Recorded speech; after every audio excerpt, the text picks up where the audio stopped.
the bosses want to make you think, that, despite that it's the players' fault. But the players are totally willing to play while they continue negotiations. It's the boss that is not. Which side are you on? Which side are you on? Profits for the bosses continue to soar, and they are resisting sharing the value that the workers create with the workers who create that value. The story is no different in professional sports, where bosses have canceled spring training for Major League Baseball, and now the first 2 regular season games. Means Morning News on Means TV broke it down well. Adam, let's play that clip. There are basic facts at the heart of this labor dispute, and Manfred and the owners know it. The league's current compensation system drastically underpays younger players who are at the peak of their careers. And this has a downstream negative effect on veteran players who can't find contracts reflecting their worth based on years of service to the league, because owners know they can get the same, if not more, production from a younger player who, as I said, is structurally underpaid. Team owners have increasingly exploited this discrepancy in baseball, and the result is that players' wages have been declining in recent years. Meanwhile, baseball has seen its revenue go up. Every owner has seen their own club appreciate in value since it was purchased. Manfred wants you to think that the opposite is true, that it's the owners who are struggling, not the players. And I think the proposal that we made is right in line with the type of increases we've seen in the past. I think you also need to remember that the last 5 years been very difficult years from a revenue perspective for the industry, given the pandemic. You know, most teams don't have to reveal their books, so the owners can just claim whatever they want. But the Atlanta Braves do have to reveal their financials. That's because they're owned by a publicly owned corporation, Liberty Media. And guess what we learned from that disclosure? That Manfred is full of shit. The Braves earned a profit last season of a profit, by the way, not revenue, but a profit of $104 million. Are we to believe that the Braves are the only profitable team in baseball? I don't think so. Again, there are basic facts at play here. There's a large pot of money that the owners possess, and it keeps getting bigger. But the share going to workers is getting smaller. Even this year, the owners want to expand the postseason, which means more games, which means more ticket sales and TV deals, which means more profit that owners don't want to share with the players. And players aren't even that militant about getting what should rightfully be theirs. I mean, there is no baseball without the players, but baseball will be just fine without the owners. It would be better, in fact. All right, so let's dig into that a little bit more, since we've got a little bit more time than they do on Means Morning News. There's a really good article in The Nation titled, "Baseball Players Can't Live on a Cup of Coffee." A cup of coffee is what it's called when players get a short stint in the major leagues, which is incredibly common. From the article, the average major league salary is $4 million. The median yearly salary, though, is $1.2 million. That average is skewed upwards by the mega salaries of a handful of top players. The top 100 highest paid players earn 52% of all salaries. 40% of players make the MLB minimum salary of $570,000 a year. Now, maybe you're thinking, in quote of the article, now maybe you're thinking, like, $570,000, that's a lot of money. But remember the cup of coffee that I told you about. Again, from the article, 25% of players last only one season. The average service time of MLB players was 4.79 years in 2003, and that fell to 3.71 years in 2019, the most recent year for which figures are available. It takes a lot of work and sacrifice to get even 1 or 2 seasons in the major leagues. So effectively, what you would hope for, especially from such a profitable industry, is that the short time you do get in the majors helps to compensate for the sacrifices that you made there. Because there are thousands of ball players like Dave Stegman, who was interviewed for this article. He spent 11 years in professional baseball. He played over 1,000 games, mostly for minor league teams. Only 172 of those games were in the majors. During the 6 seasons he played on the big league clubs, the minimum salary rose from $21,000 to $40,000 a year, but Stegman only saw a fraction of that because of his limited time on the major league rosters. Another former major league pitcher told the author of the article, who did not want to be they didn't want to be identified. He pointed out that most of his professional career was spent in the minor leagues, where he made between $7,000 and $10,000 per year. $7,000 and $10,000 per year.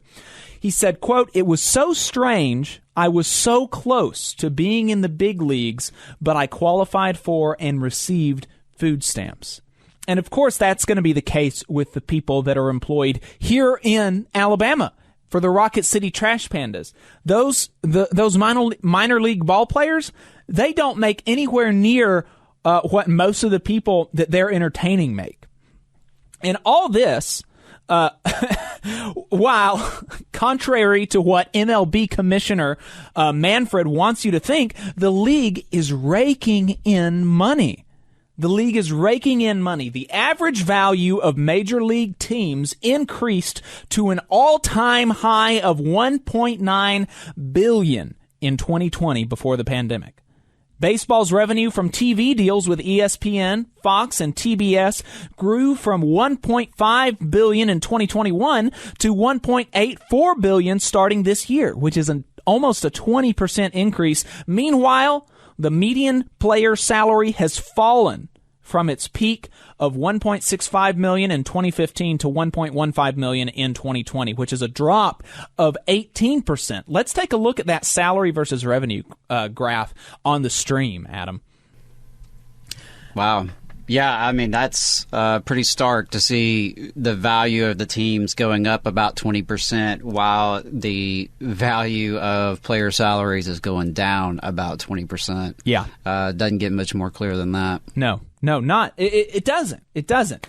Again, from the article, this is a really good article. I really recommend y'all go and check it out. It is... what was the title again? Let's see. Baseball players can't live on a cup of coffee. I'll put that in the chat for folks. It really goes into detail about this, and it's in the Nation. And actually, the author of the article, that's how I found out about it. The author of the article did an interview with Ed Flash Ferentz on America's Workforce Radio podcast, which is another thing that I recommend y'all listen to. It's really good. I listen to it all the time. But from the article, the big ticket headline grabbing signings obscure MLB's biggest problem, which is anemic salary growth. The average MLB salary last season was flat compared to 2015, and it's up only 21% from a decade ago. Meanwhile, salaries have nearly doubled in the NFL and the NBA during the same time period because those players have been able to tie their salaries to the revenue that they generate. But the MLB, the commission does not want to do that because they want to keep more of the money that the players create for them. One thing that the bosses would really like to do is to turn the public against the players by pointing to the damage that they, the bosses, are causing to stadium workers and blaming it on the players. Because, of course, the players are not mandating this lockout. The players would be fine to continue playing under the old contract while current contract negotiations continue, and they have made that explicit in press releases from their union. But the bosses want to make you think that, despite that it's the players' fault. But the players are totally willing to play while they continue negotiations. It's the boss that is not. But the stadium workers, they're not falling for it, which is amazing. We love to see that because you could imagine a world where stadium workers, many of whom make less, most of whom make less than an MLB player will in one season. From their press release, Unite Here is the union that represents a lot of these workers. Once again, on behalf of the union that represents thousands of ballpark stadium workers across the U.S., Unite Here stands in solidarity with the baseball players that are currently locked out unfairly by the team owners. It's clear that the players are being squeezed out by greedy owners who could end this all if they were to just agree to the players' reasonable demands. Meanwhile, it's not just the fans who will be impacted by the owners' decisions, it's the tens of thousands of ballpark workers and members of the communities these teams play in that will feel the most harm by the owners' greed. It's the low-wage and tipped hospitality workers who already have seen a fair amount of disruption to their livelihoods in recent seasons that will bear the brunt of this. It's the taxpayers that funded many of these owners' prized stadiums that will see the loss of income. And so we love to see that. Even before the MLB Players Association announced a $1 million hardship fund for stadium workers affected by the boss's decisions in an amazing show of solidarity. In the short term, the players deserve everything that they're asking for. In the long term, we should oust the owners because they do not contribute anything at all to the playing of the sport, or any sport, frankly, for that matter. And it's very frustrating seeing what's going on here. But, I don't watch sports a whole lot, but, this came across my radar because I do see a lot of things that happen in the labor world. And it's very frustrating seeing this kind of stuff. Adam, I think that you watch sports a bit more than me. I mean, what has been how is it seen in the general public, this Yeah, I mean, I think from what I can tell, just, in the sports world, there seems to be a tremendous amount of sympathy for the players and the players' union. I've seen very little amount of folks taking the side of the commissioner or the owners. Even, fairly reactionary sports page writers, not always the most progressive group of folks, not necessarily pro-worker type of people, but right. I think it's just so clear in this case what's happening. And, the commissioner's gambit to do this lockout and to set these arbitrary deadlines, because make no mistake, these are deadlines from the commissioner, not from any sort of, tangible reason here. He just decided we're going to have this deadline, and if we don't meet this deadline, well, then we're going to cancel some games. That is not being bought by folks, from what I can tell, which is great. I think folks are starting to pick up, and I think we've seen a lot of organizing and coverage of organizing of the minor league players, too. That probably helps as we, deal with this contract fight, because I think folks are starting to pick up on the fact that, yes, there are some athletes who are extremely well compensated, but that's not all of them, or even the majority of them. And even those who are paid quite well are being paid quite well for labor that very few human beings on this earth can even perform. Right. And it's only something that can be performed for a very short amount of time. So you mentioned, folks making $500,000-$600,000. But you may only make that for a year or two, and then what right. do you do? You may not have even gone to get a college education because you were focused on your baseball career. If you are just one of those rank-and-file players, you're not going to have enough clout to get a car dealership right. and all these advertising deals. So, I express, as a sports fan and as a unionist, all of my sympathy and solidarity is with the players and their union. I really hope to see a victory here, and I hope that this is a moment for sports fans who maybe are not close followers of labor politics to start to think about how this situation resonates with their own lives. Because in sports, the labor relations are a lot more explicit verbally, I would say, in the sense of they love to talk about players as assets. They talk about players in terms of their contract values, their impacts on salary cap, these kind of things. It's a lot less hidden than it is in typical work life. Your boss definitely thinks of you as nothing but the value you can create. But in sports, they're a lot more clear about that. Right. Flip on ESPN or Fox Sports, and you'll hear that kind of conversation. Is that player worth that amount of money in a contract and that kind of thing? So Yeah, I think it's a very promising trend, and I can't help but wonder if that also has to do with the resurgence of labor activism and the resurgence of working class activism, maybe bleeding over into the sports world. Let's hope. Let's hope. And the minor league players could definitely use a dose of unionism. I mean, $7,000 to $10,000 a year is just insane.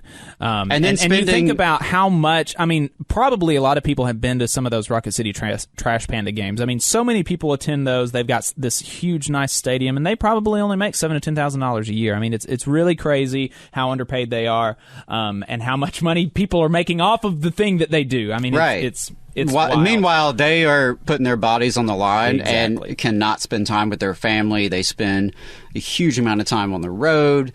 A lot of, like the minor league players, I know back during the Huntsville Stars days up here, most of those guys were staying, forward to an apartment in some fairly mediocre apartments here in town. And I can't imagine it's gotten much better. You just saw a clip from the Valley Labor Report. We are live every Saturday morning from 9:30 a.m. till 12:30 p.m. And we pride ourselves on keeping all of our content free to everybody so that we can talk to as many working folks as possible. If you support the work that we're doing, you think that it's important, you think that it's good, then consider making a monthly contribution to the project, and you can do that on our website, tvlr.fm.